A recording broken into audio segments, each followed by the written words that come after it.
Nos toca ahora ver la clase de la cavidad uterina. En la primera y segunda diapositiva se muestra la cavidad uterina y cómo está tapizada la cavidad por un endometrio. Luego se puede ver el miometrio, que es la pared, y la serosa.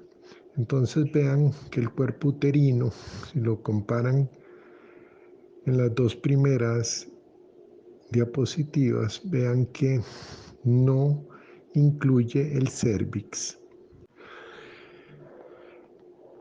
El endometrio, hemorragia y disfunción, vea que la mayoría de las consultas en ginecología probablemente son por problemas de sangrado. Entonces es importante saber algunos conceptos como la menorragia, que es una hemorragia prolongada y profusa con la menstruación. Entonces vean que la menorragia es una menstruación muy fuerte. La metrorragia es un sangrado irregular intermenstrual.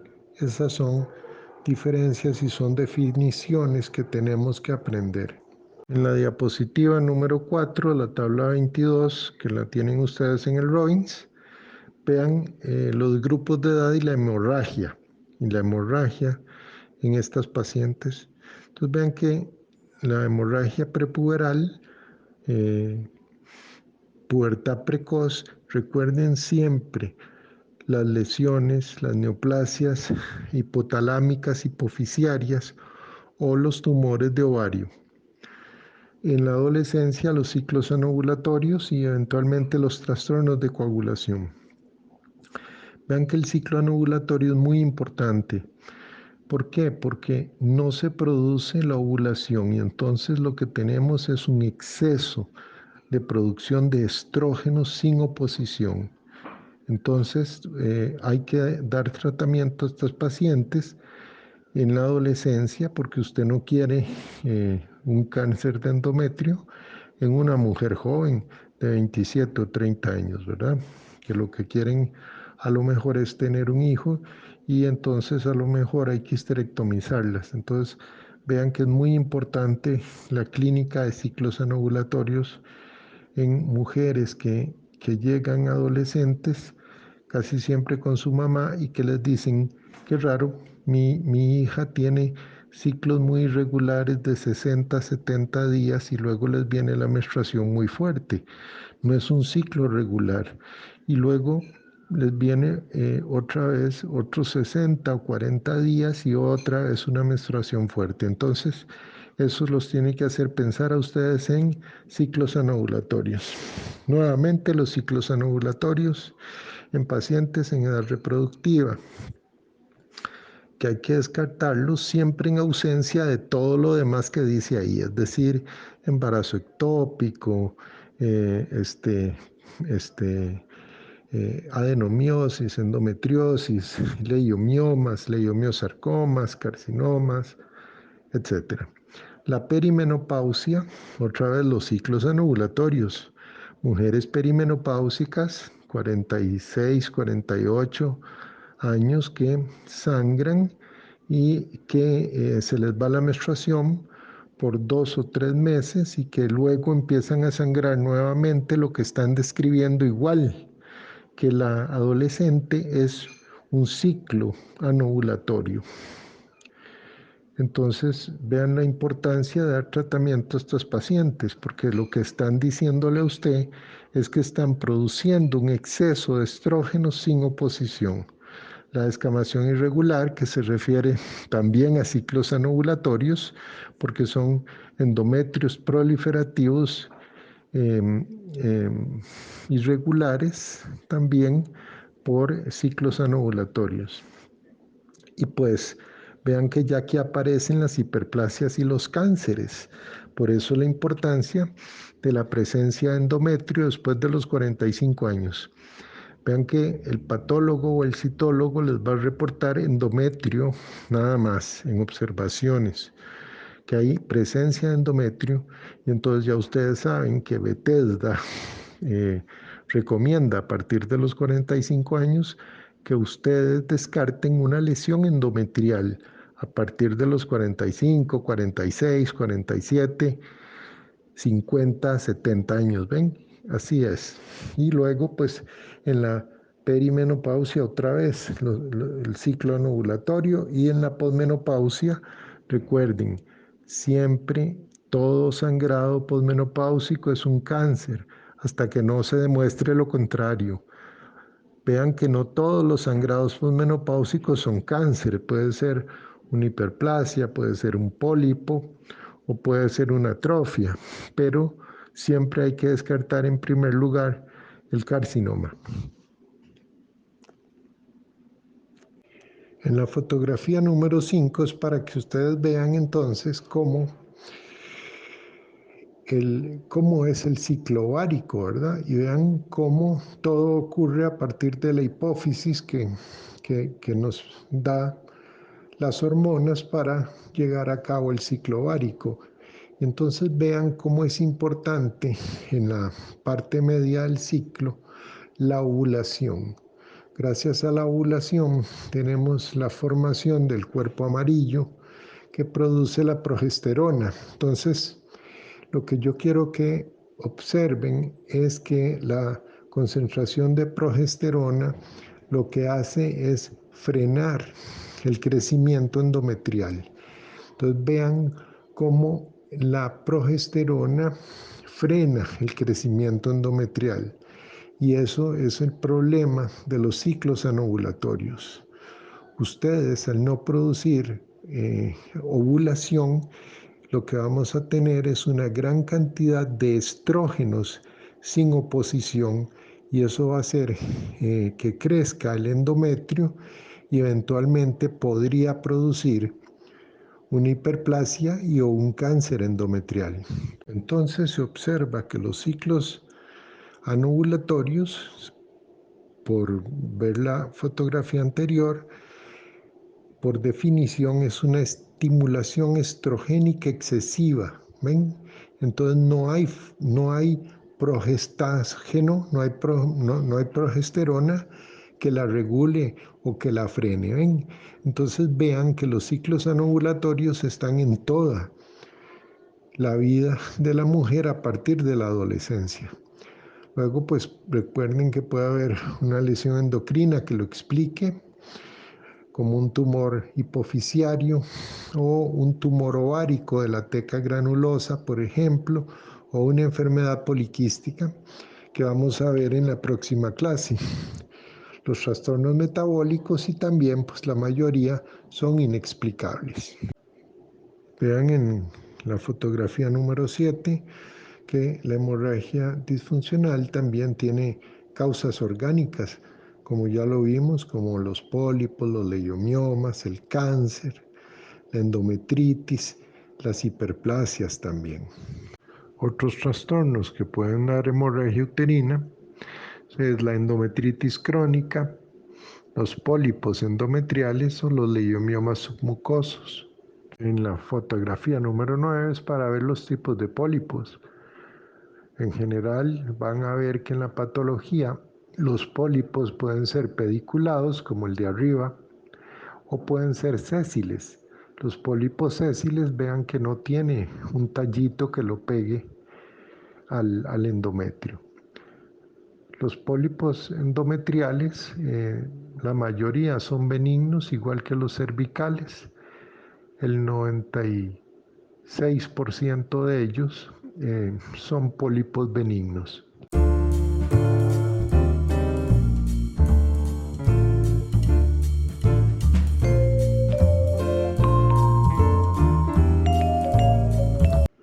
Vean, por ejemplo, en la lámina número 11 cómo hay un pólipo endometrial de tipo sésil que ocupa casi toda la cavidad uterina. Entonces, claramente son casi siempre benignos, el 96% de ellos, y funcionan como una masa ocupante.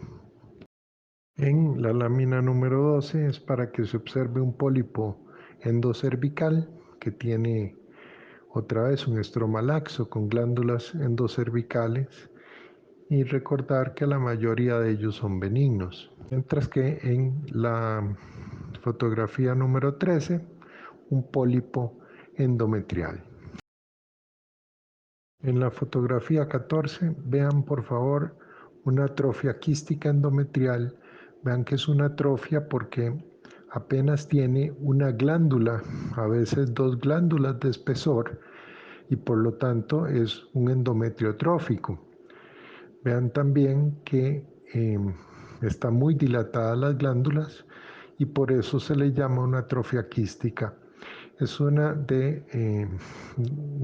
frecuente situación de un sangrado posmenopáusico que ustedes tienen que considerar, pero recordar que primero es pensar en un carcinoma endometrial antes de una atrofia quística. En cuanto a la patología inflamatoria del endometrio, otra vez pues recordar la endometritis aguda posaborto, pero lo más importante es recordar la gonorrea y la clamidia que pueden provocar una endometritis aguda en su caminar hacia las trompas uterinas y que es importante recordar que son causa de enfermedad pélvica inflamatoria. La endometritis crónica es más común que la endometritis aguda y se caracteriza por dolor pélvico crónico con enfermedad pélvica inflamatoria, ¿verdad? Y recuerden la tuberculosis o los dispositivos intrauterinos, que es importante recordar que esto es una posibilidad de cada persona, una reacción de cada persona. Por ejemplo, cuando uno ve las citologías, hay mujeres que no producen ni un leucocito con un dispositivo intrauterino y hay otras que producen mucha inflamación. Y esa es la diferencia, es una diferencia personal. Y luego recuerden la tuberculosis, chicos. Recuerden que la tuberculosis existe y que una de las causas de endometritis crónica es la tuberculosis. En la siguiente etiología vean que la endometritis crónica puede ser otra vez el dispositivo intrauterino, los leiomiomas submucosos, el endometrio senil y la gonorrea nuevamente y la clamidia. Entonces recordar que tanto la gonorrea como la clamidia se asocian a enfermedad pélvica inflamatoria y a esterilidad. Y eventualmente, aunque la tuberculosis no es tan frecuente, puede asociarse también a esterilidad. En la fotografía 19 es para ver una endometritis crónica y ver el proceso inflamatorio dado por mononucleares. Vean los linfocitos, vean los histiocitos, cómo se van acumulando. Y la lámina 20 es para que se vea un granuloma en una tuberculosis endometrial. Entonces la clínica va a ser un sangrado irregular con dolor y flujo y eventualmente infertilidad. Ahora vamos a hablar de la adenomiosis. La adenomiosis es un crecimiento de la capa basal del endometrio hacia el interior del miometrio. Quiere decir, según algunas hipótesis, que la capa basal es débil. Y entonces, al ser más endeble, entonces estroma y glándulas del endometrio pueden atravesar la pared y llegar hasta el miometrio. Esa es la idea de la adenomiosis. Ustedes van a ver que la adenomiosis es presencia de glándulas rodeadas de estroma dentro de la pared miometrial, es decir, dentro del músculo, es decir, en el miometrio. Entonces, en la fotografía número 23, vean en primer lugar que la adenomiosis se caracteriza por una menorragia, ¿verdad? Es decir, una hemorragia prolongada y profusa con la menstruación, es decir, una menstruación que es fuerte, y con dismenorrea, que es una menstruación dolorosa, además con dolor pélvico. Vean el rango de edad de 35 a 50 años es más común, pero quiero que noten también que al haber presencia de glándulas y de estroma en el músculo, entonces el músculo se irrita. Entonces, al haber un músculo irritado, eh, hay un engrosamiento de la pared uterina. ¿Por qué? ¿Y por qué se irrita el músculo? Porque estas glándulas responden a estrógenos y a la disminución de estrógenos. Entonces hay hemorragia cíclica dentro de la pared, dentro del músculo, y por lo tanto vamos a tener que al irritarse el músculo produce una hiperplasia, es decir, un engrosamiento de la pared uterina. Entonces, en la foto número 24 es para que ustedes puedan ver ese engrosamiento y entonces vean la presencia de esa hemorragia dentro de la pared, la cual irrita y produce un engrosamiento, o sea, una hiperplasia de la pared.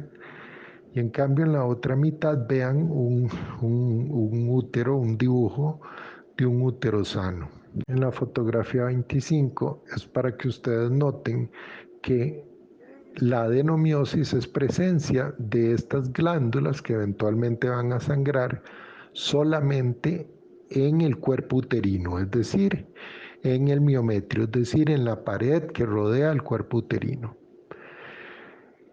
a la cavidad uterina, y no en el cérvix. Vean que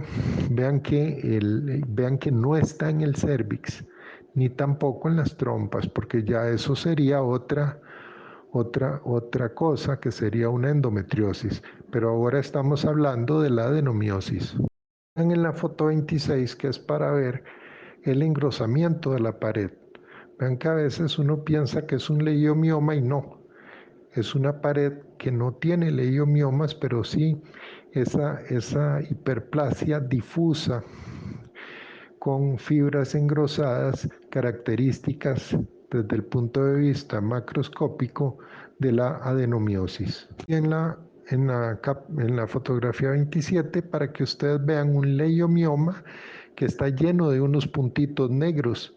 Entonces, si ustedes ven al microscopio, que es la siguiente, la 28, vean entonces que es glándulas endometriales rodeadas de estroma dentro de una pared o dentro de este caso un leiomioma.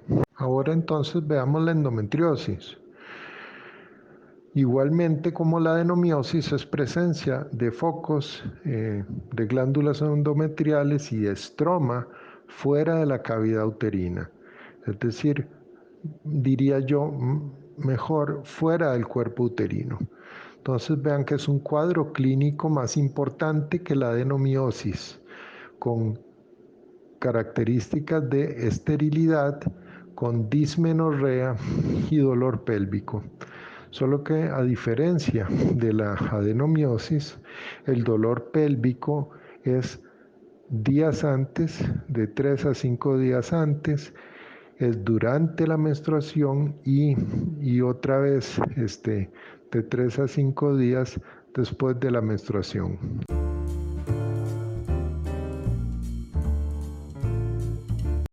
Entonces el libro de endometriosis lo que nos muestra es una muchacha muy adolorida que está con gran dolor. Y eso es la importancia, la clínica de la endometriosis, la clínica de la adenomiosis. Entonces vean que son clínicas muy parecidas, pero que es más severa la endometriosis y entonces es la mujer adolorida. Y esa es una imagen y no la anterior que muestra el dolor durante la endometriosis. Entonces, vean ustedes los focos endometriósicos. Podemos tener endometriosis en muchos lugares, en los ovarios, en el fondo del saco de Douglas, en los ligamentos uterinos, en las trompas, en el tabique recto vaginal.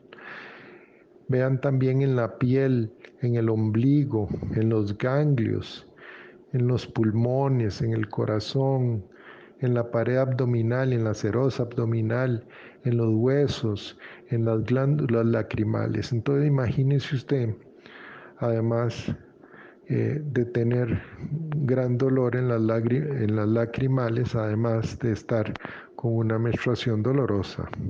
Entre las teorías de la endometriosis tenemos la teoría de la regurgitación, que como dice la lámina propone un flujo menstrual retrógrada a través de las trompas de falopio. ¿Por qué? Porque hay una gran cantidad de endometrio que debería de salir a través del canal endocervical hacia la vagina, pero por la plétora, por la llenura de glándulas endometriales y sangre, dice esta primera teoría que se va por las trompas y se implanta en las trompas y en el ovario, y que es una idea de cómo entonces tenemos endometriosis vía menstruación, inyectable a través de la menstruación hacia estas zonas cercanas. Segunda es la teoría metaplásica, que vean ustedes que postula una diferenciación endometrial del epitelio celómico. ¿Dónde está el epitelio celómico, jóvenes? Recuerden que está en todo el peritoneo abdominal y pélvico. Entonces, la teoría de la metaplasia es que el epitelio celómico puede tener un cambio metaplásico a un epitelio mülleriano, y uno de ellos muy frecuente es el endometrio, ¿verdad? Entonces vean cómo la teoría metaplásica nos hace pensar en focos de metaplasia más allá del ovario, en el abdomen, en el peritoneo abdominal y pélvico. La tercera es la teoría de la diseminación vascular o linfática, que intenta explicar implantes lejanos, extrapélvicos, intraganglionares, y entonces quizá es a través de ganglios, perdón, de vasos linfáticos o sanguíneos que se escapan glándulas y estroma y pueden llegar a lugares distantes. Entonces, como dice esta slide, vean que cuál es la buena explicación o cuál es la buena teoría, no se sabe aún. Probablemente todas las vías sean válidas en cada caso individual, de tal forma que vean que aún no se sabe bien, ¿verdad? Más que teorías, pienso que deberían llamarse hipótesis, y que estas son estas tres. Entonces vean que la endometriosis, al igual que la adenomiosis, contiene endometrio funcional con hemorragias cíclicas. Ven, entonces también este endometrio responde a estrógenos y a la caída de estrógenos. Entonces va a producir una clínica de dolor que va a depender de dónde esté en la endometriosis. Entonces vean que la manifestación depende de la localización. Si está en el recto, podemos tener, además de la dismenorrea, dolor a la defecación. Si está en el ovario, puede tener los quistes de chocolate. Si está en las trompas de falopio, vean, dolor e infertilidad, por ejemplo. La foto 38 para recordar el dolor de estas mujeres en edad reproductiva. Vean entonces que el diagnóstico depende del hallazgo, ya sea de estroma endometrial o de glándulas endometriales con presencia de hemosiderina, casi siempre dentro de macrófagos.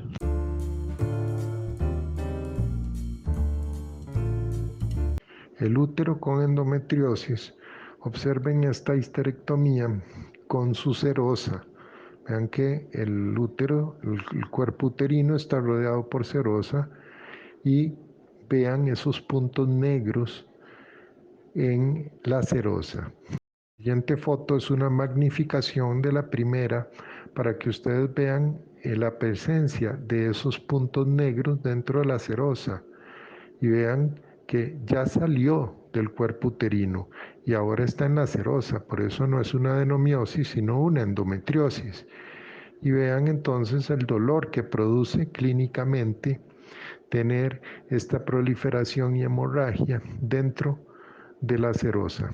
La siguiente fotografía es, vean claramente una trompa uterina y vean en la pared de la trompa cómo hay presencia de glándulas con estroma endometrial y por eso eventualmente producen lesión de la trompa con fibrosis que no permite la reproducción. La siguiente fotografía es una endometriosis ovárica muy reciente. En esta laparoscopía lo que se puede observar es hemorragia reciente del ovario. Más común es en la fotografía 45, cuando ya el paciente ha tenido algunos meses o años con su clínica y entonces lo que se logra observar es un quiste de chocolate, como este caso, que es un quiste ovárico de color negro, porque la sangre que se va envejeciendo, se va tomando por los macrófagos, va siendo ingerida o absorbida por los macrófagos y forman estos quistes de chocolate, como se les llama clínicamente. En la foto 46 es una laparoscopía para que ustedes vean zonas de endometriosis en el recto y en el útero, y entonces vean cómo son zonas hemorrágicas que claramente aumentan durante la menstruación y producen dolor. En la lámina 47 se logra observar una endometriosis en el mesoapéndice que produce una clínica muy semejante a la apendicitis. Y en la cuadro 48, para que ustedes vean de las zonas más frecuentes de presencia de endometriosis, que es más cercana al útero. Entonces está la trompa uterina, el ovario, la serosa del cuerpo uterino, el ligamento ovárico, los ligamentos uterinos, y esas, digamos, son las zonas más frecuentes de endometriosis. Endometriosis cutánea en la 49.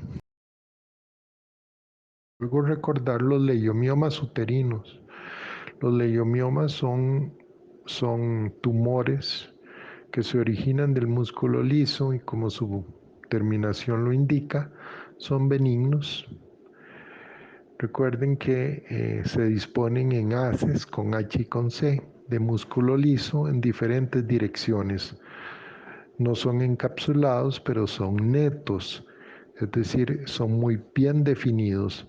Y vean que responde principalmente a estrógenos y son muy frecuentes en la vida fértil. Tenemos que de un 30 a 50% de las mujeres pueden tener un leiomioma uterino durante su vida. La fotografía 51 es para mostrar ejemplos de un leiomioma. Vean que es muy bien definido, muy redondeado, de bordes muy netos.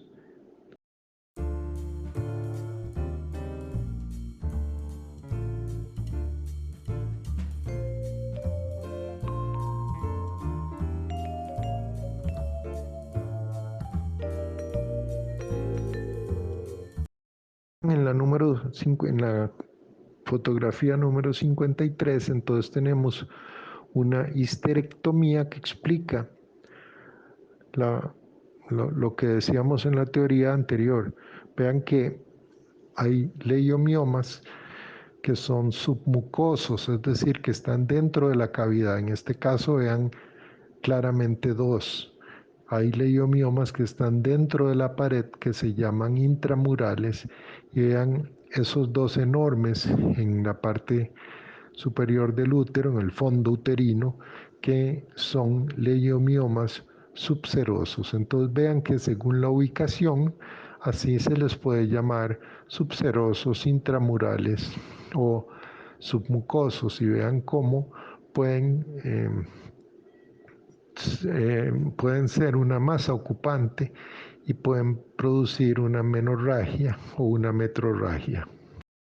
La foto 54 es para ver que hay a veces leiomiomas que son de color rojo, por ejemplo, pero que la mayoría son blanquillos, ¿verdad? Son blancos, pero que puede haber un leiomioma rojizo y sigue siendo una lesión benigna. Entonces, en la lámina, en la foto 55, para que ustedes vean la histología de un leiomioma con sus haces o bandas de músculo liso que se disponen en diferentes direcciones y entonces forman este leiomioma y compárenlo con la pared uterina normal. Los leiomiosarcomas uterinos también se originan de células mesenquimatosas de músculo liso. Casi siempre tumores solitarios. Vean que el casi siempre es que puede ser, ¿verdad? No siempre se cumple. Son infiltrantes o son polipoides y lo más importante es el grado de las mitosis, que siempre son más de 10 en 10 campos de alto poder, con atipia citológica. Los bordes tumorales son irregulares y no como en el leiomioma. Y muy importante la presencia de necrosis coagulativa del tumor para poder diagnosticar un leiomiosarcoma. En la número 57, que la sobrevida es relativamente mala y entonces lo importante de diagnosticarlos lo más tempranamente posible, porque si se dejan crecer entonces el diagnóstico es peor. Un leiomiosarcoma en la número 58, el Light 58, que en este caso es único y entonces tienen que hacerlos pensar quizá los tumores únicos en que puedan ser un leiomiosarcoma, pero lo cierto es que no siempre es cierto, no siempre es cierto. Siguiente es una imagen histológica de un leiomiosarcoma para que vean la gran cantidad de mitosis que se presenta en esta lámina 59. Mayor aumento en la lámina 60, vean una gran cantidad de mitosis atípicas. Vean que hemos regresado otra vez a la tabla inicial de esta clase, que es la hemorragia uterina disfuncional en ausencia de una lesión orgánica, es decir, de un tumor, de una endometriosis, de una adenomiosis. Entonces vean que tienen que acordarse ustedes de la falta de ovulación, es decir, de los ciclos anovulatorios, ¿verdad? De la fase luteínica insuficiente o la inducida por anticonceptivos, que ya casi no se da, según entiendo, pero eso se lo explicarán sus profesores de ginecobstetricia. Y los trastornos endometriales. Entonces observen la hemorragia uterina por falta de ovulación, es decir, los ciclos anovulatorios, vean que son comunes desde la adolescencia hasta la perimenopausia. Entonces son comunes y ustedes tienen que pensar en ellos cuando la muchacha tiene ciclos anovulatorios. Luego, pues recordar la disfunción hipotálamo-hipófisis o las lesiones ováricas funcionales que producen estrógenos, ¿verdad? Por ejemplo, la hemorragia uterina, la fase luteínica insuficiente, también produce ciclos menstruales muy irregulares y hay escasez de progesterona y el endometrio muestra un retraso en el desarrollo de los cambios secretores según la fecha.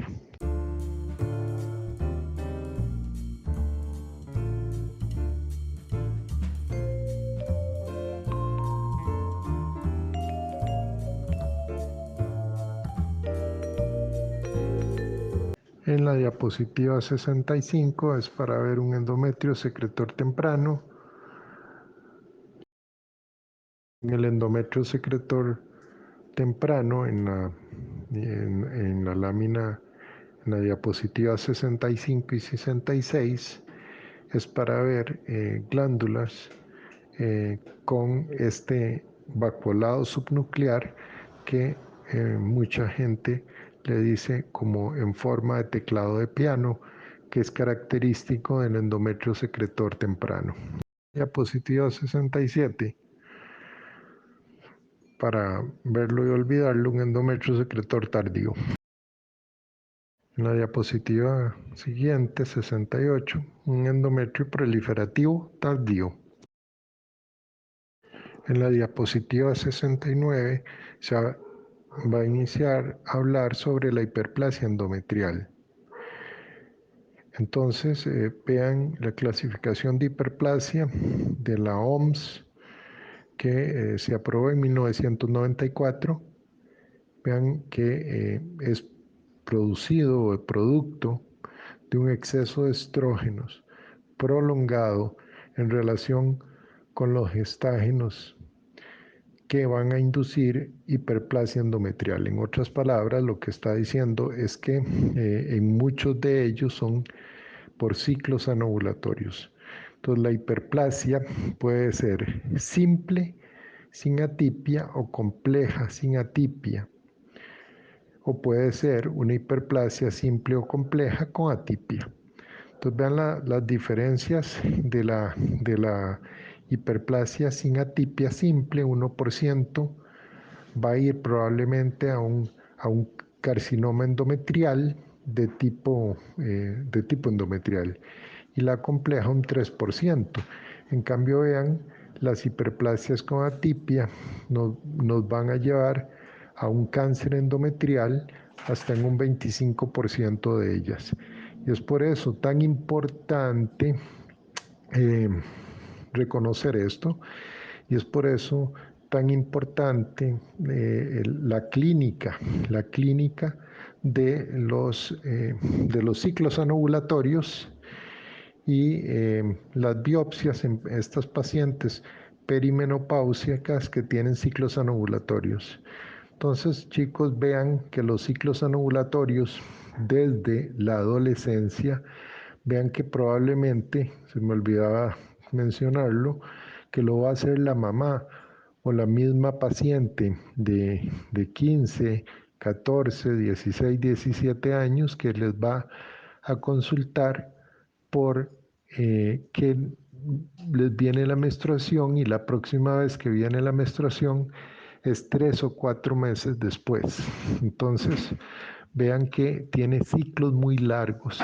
Entonces, cuando la paciente se queja de estos ciclos tan largos, lo que les está diciendo a ustedes, ya sea la mamá que va con una muchacha adolescente, es que tiene ciclos anovulatorios. O si es una mujer perimenopáusica, lo mismo, es que tiene ciclos anovulatorios. Entonces vean que es muy importante la clínica en este respecto. ¿Y por qué la clínica en este respecto? Porque vean que otra vez es parecido, como las mujeres perimenopáusicas se les va la menstruación y ya creen que están en la menopausia, y 3 o 4 meses después les viene la menstruación y están otra vez en estos ciclos. Entonces esto lo que les está diciendo a ustedes es que hay ciclos anovulatorios que si continúa nos va a llevar a una hiperplasia endometrial. Entonces es una de las importancias de la clínica que nos va a llevar a hiperplasia endometrial. Y por eso, otra vez que es pregunta de examen, en las mujeres mayores de 45 años, cuando haya presencia de endometrio en la citología cérvico-vaginal, en el Papa Nicolau, ya sea líquido, ya sea convencional, la presencia de endometrio a partir de los 45 años, cuando se les reporta a ustedes como médicos generales o como especialistas, vean que ustedes tienen que descartar una lesión endometrial, aunque el endometrio sea normal. De hecho, uno casi siempre lo que ve son endometrios normales en estas pacientes, y ustedes tienen que acordarse de Bethesda a partir de los 45 años. Entonces vean que hay que reportar la presencia de endometrio para que ustedes, médicos, se encarguen de ver si estos pacientes tienen o no alguna lesión endometrial. En la diapositiva número 70, el esquema de hiperplasia benigna y neoplasia intraepitelial endometrial. Entonces vean que es también una clasificación europea de neoplasia endometrial benigna. Entonces, ¿a qué se le llama una hiperplasia endometrial benigna? Agrupa a todas las hiperplasias sin atipia, porque tienen un promedio bajo de cáncer, un 4%. Y en cambio, la neoplasia intraepitelial endometrial es cuando, o se le llama así, cuando tiene algún grado, cuando tiene atipia, punto. No se gradúa la atipia, solo es presencia de atipia. Entonces, la neoplasia intraepitelial endometrial, ya sabemos que el 25% de ella progresa a un cáncer, probablemente de tipo endometrioide, entonces es importante. Y la clasificación simplificada propuesta por los expertos del grupo europeo, que otra vez vean la hiperplasia simple y compleja sin atipia, que sería la hiperplasia benigna, tiene un manejo de terapia hormonal. Entonces se tratan con terapia hormonal. En cambio, vean la hiperplasia con atipia o el carcinoma bien diferenciado va a ir a ser quirúrgico si es mayor de 40 años y eventualmente pueden probar ustedes un tratamiento hormonal por un tiempo corto.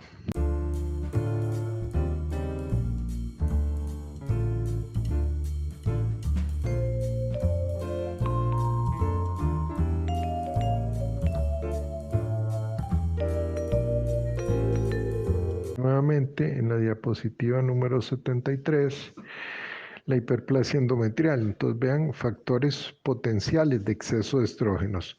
Entonces vean los ciclos anovulatorios, ¿ven? Nuevamente. Y en esta slide es tan importante la tabla inicial, porque entonces vean que es muy importante dar tratamiento en todas las etapas de la vida, incluyendo la adolescencia, ¿verdad? Porque vean que si ustedes en la adolescencia no dan el tratamiento adecuado, entonces va a terminar en mujeres muy jóvenes en hiperplasias o carcinomas endometriales, y eso es lo que no se quiere. Entonces esto es algo que me faltaba comentar, que es muy importante entonces que las pacientes reciban tratamiento para eliminar los ciclos anovulatorios desde la adolescencia. ¿Por qué? Porque no queremos a una veinteañera con un cáncer de endometrio.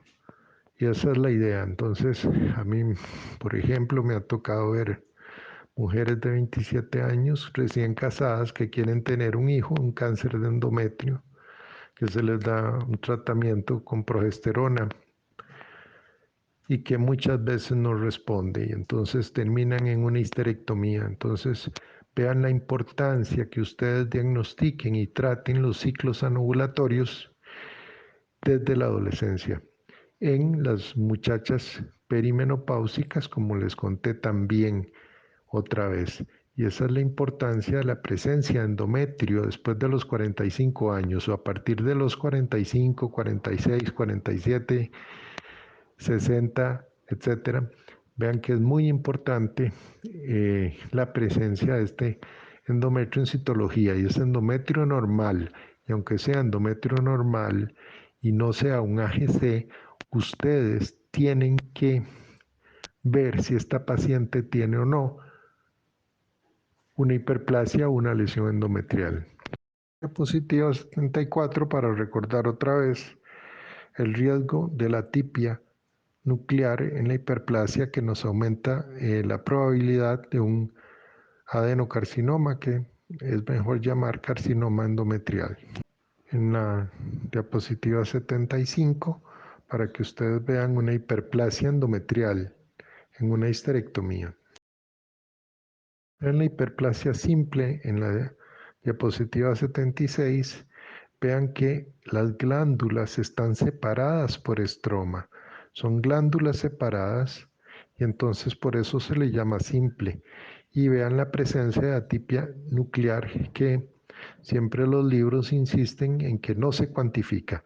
Nada más se debe mencionar que es con atipia o sin atipia. En este caso es una hiperplasia simple con atipia. La diapositiva 77, vean que es una hiperplasia simple. ¿Por qué simple? Porque vean que las glándulas están rodeadas de estroma y no hay atipia. 1% de progresión a un cáncer. En cambio, vean en la diapositiva 78 una hiperplasia compleja con atipia que se define prácticamente como un adenocarcinoma intramucoso. Vean la irregularidad nuclear, la confluencia de las glándulas unidas espalda con espalda. Y esa es la diferencia. Vean, la hiperplasia simple está rodeada de estroma. Las glándulas separadas y rodeadas de estroma, la hiperplasia compleja. Las glándulas están unidas espalda con espalda, o como dicen los libros, son confluentes. El carcinoma endometrial en algunos países como los Estados Unidos es el cáncer más frecuente del aparato genital. Vamos a hablar en este caso de las pacientes con carcinomas bien diferenciados que también se les llama tipo 1. Suelen aparecer entre los 55 y 65 años, muy raras veces en menores de 40 años, y vean que pueden ser exofíticos o infiltrantes y pueden tener leucorreas o metrorragias irregulares, de tal forma que vean que pueden tener clínica, y es importante para ustedes estas clínicas. Entonces vean en la diapositiva 80 que el carcinoma endometrial tiene, en este caso, el tipo 1, es decir, es un carcinoma bien diferenciado que es prácticamente el 80% de todos los carcinomas de endometrio. Entonces quiero que noten los factores de riesgo. Entre los factores de riesgo está la obesidad, la diabetes y la hipertensión arterial. Y luego pues la esterilidad, es decir, mujeres nulíparas o con poca paridad o con ciclos anovulatorios. Entonces vean que es un mayor riesgo para un carcinoma endometrial bien diferenciado. Y pónganle atención y vean que nos está describiendo a la estadounidense clásica, ¿verdad? A una gordita hipertensa diabética con poca paridad. Y vean entonces que aumenta el riesgo de carcinoma endometrial. En la diapositiva 81, para que ustedes vean un carcinoma tipo 1 bien diferenciado que forma glándulas que son confluentes, 80% de los casos en estas pacientes que hemos visto. El carcinoma tipo 2 son carcinomas poco diferenciados. Casi siempre, vean que en la medicina los cuadros son para decirnos que así ocurren con frecuencia, pero no siempre. Entonces vean que siempre hay excepciones a la regla, ¿verdad? Son como nuestra Asamblea Legislativa, siempre disculpan a alguien de pagar algo, ¿verdad? Siempre algún sinvergüenza. Entonces vean que el carcinoma endometrial de tipo 2 son carcinomas muy agresivos que suelen infiltrar más rápidamente la pared y dar metástasis muy rápidamente. Entonces suelen ser mujeres una década mayores del tipo 1, es decir, entre los 65 y 70 años. Vean que se origina de un endometrio atrófico. ¿Qué significa originarse de un endometrio atrófico? Significa que no necesitan estrógenos. Vean que no dependen de estrógenos. Son pobremente diferenciados y representan entre el 15 y el 20% de los cánceres de endometrio. Y ahí están los tipos. El seroso, el carcinoma de células claras, por ejemplo.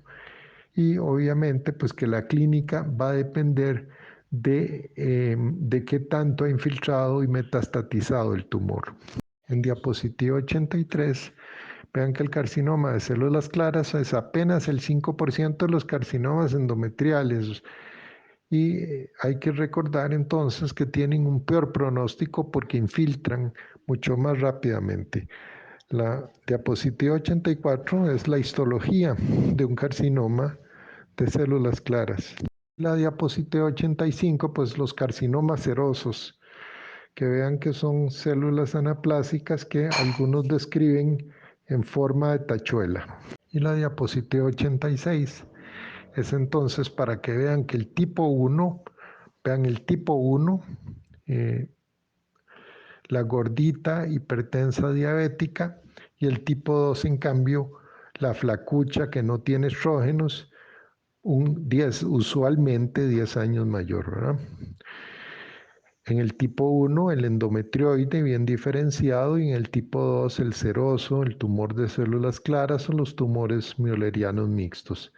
Y entonces vean que su precursor, cuando dice hiperplasia, significa estrógenos. Entonces, otra vez, recordar el exceso de estrógenos, recordar los ciclos anovulatorios, recordar los tumores de hipófisis e hipotálamo, recordar los tumores de ovario productores de estrógenos. Y la diapositiva 87, otra vez, nada más es para que vean un adenocarcinoma bien diferenciado tipo 1, que es el A y el B, que es la parte de arriba. Y vean entonces que estos suelen infiltrar más lentamente. Y en cambio vean el C y D, que es un cáncer que ya atravesó toda la pared. Entonces, esa es la importancia de un carcinoma tipo 1 y 2. El tipo 2 suele ser mucho más agresivo, más infiltrante. La diapositiva 88 y 89, vean que es presencia de endometrio en el Papa Nicolau, y en este caso era un adenocarcinoma endometrioide, que se ve más claramente en el slide 89, un adenocarcinoma endometrioide muy claro. En la diapositiva 90 es para ver los estadios del carcinoma endometrial, que eso se hace tanto por el oncólogo como por el patólogo. Yo no se los voy a preguntar, pero vean que, vean que en este y los siguientes lo que nos indican es que los cánceres más avanzados, T3, T4, obviamente tienen un peor pronóstico. Y entonces es importante que ustedes insistan en el diagnóstico y vean la clínica es clara. Entonces ustedes tienen que pensar incluso en la presencia de endometrio en la citología. En la diapositiva 91, vean el estadio 1, un 90% sobrevida a 5 años y así para abajo, ¿ven? Entonces la importancia de hacer un diagnóstico temprano, de hacer caso a la clínica de exceso de estrógenos, a los ciclos anovulatorios, ven, a la muchacha que llega con la mamá o la mamá que llega con su hija a decir que es raro porque es que esta chiquita tiene ciclos tan irregulares que a veces le dura 40 días, a veces 60, a veces 90. Entonces eso que le está diciendo la mamá de sus niñas que tienen ciclos anovulatorios y que hay que tratar. La diapositiva 92, vean que es para recordarles a ustedes el tratamiento del tamoxifén. En este caso, una muchacha de 68 años con un ultrasonido pélvico, y recordar que el tamoxifén se usa es un bloqueador de receptores de estrógenos en los cánceres de mama. Entonces eso lo van a ver cuando vean cáncer de mama. Es un bloqueador de receptores de estrógenos en la mama.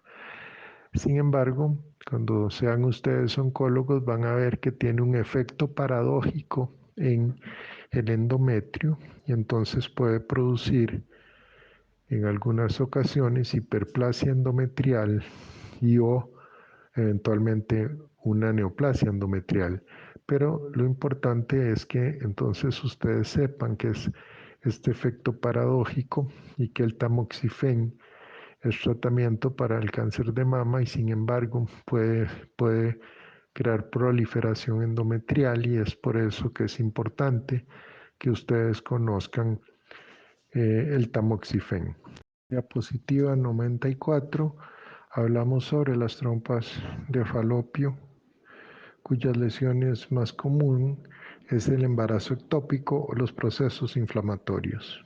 Entonces, vean en la diapositiva 95, se habla de una salpingitis cuando hay inflamación de la trompa uterina, gonorrea 60% de los casos y la clamidia, ¿verdad? Entonces, otra vez, vean la importancia de tratar la clamidia y la gonorrea, ¿verdad? Que van a producir eventualmente una enfermedad pélvica inflamatoria y vean que apenas el 1 o 2% de las salpingitis son por tuberculosis. Los tumores de la trompa uterina malignos son muy raros. Se asocian al BCR, al BCR A1 y 2 y vean que son muy escasos. En la diapositiva 97, vean que el 90% de los cánceres de la trompa de falopio son metastásicos. Menos de 1% de los cánceres primarios ginecológicos que representan 3.3 por cada millón de mujeres.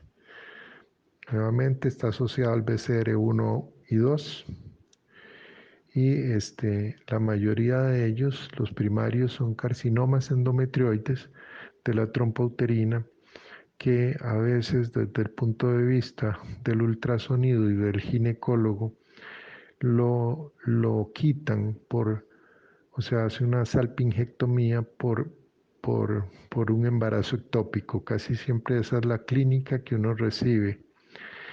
Como es muy infrecuente, entonces vean que el embarazo ectópico es muchísimo más frecuente. Entonces, casi siempre el ginecobstetra pensó que era un embarazo ectópico porque hay una dilatación de la trompa y realmente era un carcinoma endometrioide de la trompa, que es un tumor muy escaso, muy raro. Y en la última diapositiva vean el quiste paratubárico, que es muchísimo más frecuente.